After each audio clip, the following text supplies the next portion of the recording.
When Dr. Cowen arrived at Tulane, he'd never eaten a beignet, never had anybody ask him how his mom and them were doing, or never made groceries. But that all changed.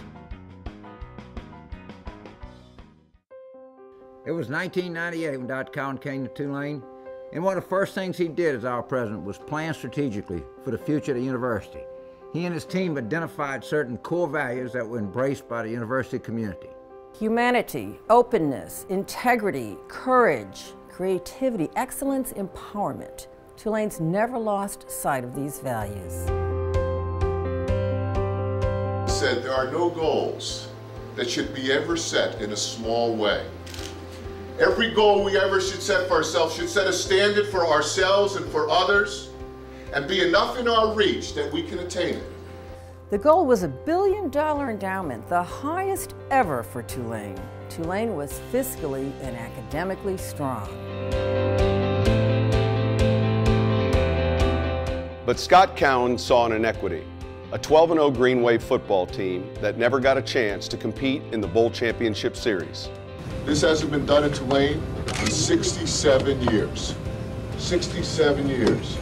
And 50 years from now, you guys will remember this, but I don't know when it's ever going to happen again. Mr. Cowen went to Congress, and the rest is history.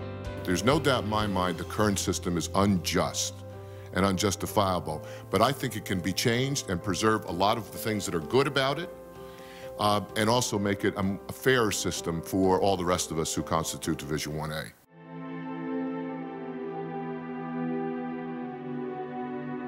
But then came the real challenge. It was, as water as far as I could see anywhere on campus.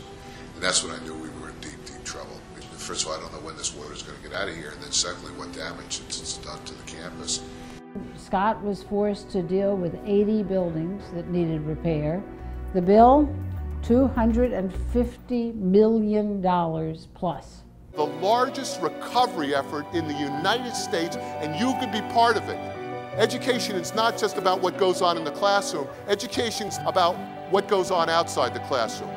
There is no university at any moment in time, in any place, that will give you a better quality education in terms of total education than Tulane University right now.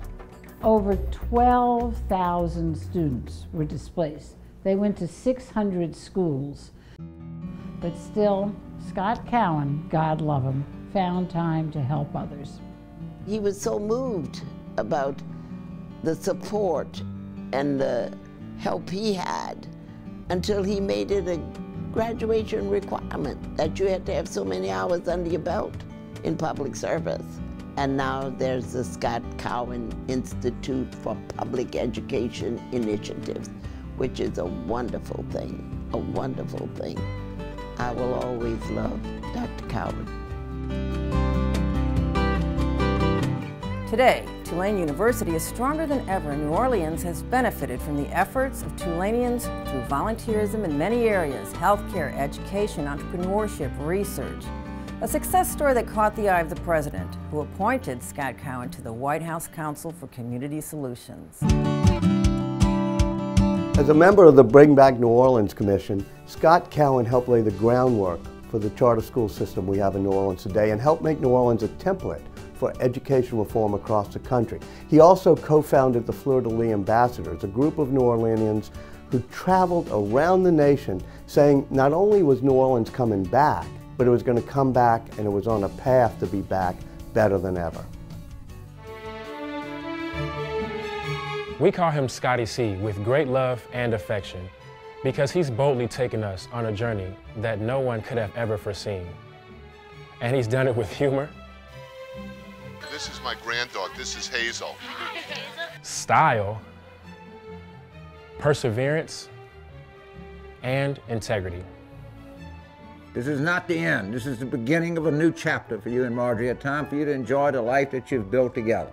Come July 1st, Scott Cowen, you will no longer be president of Tulane, but you and Marjorie will always be among our dearest friends.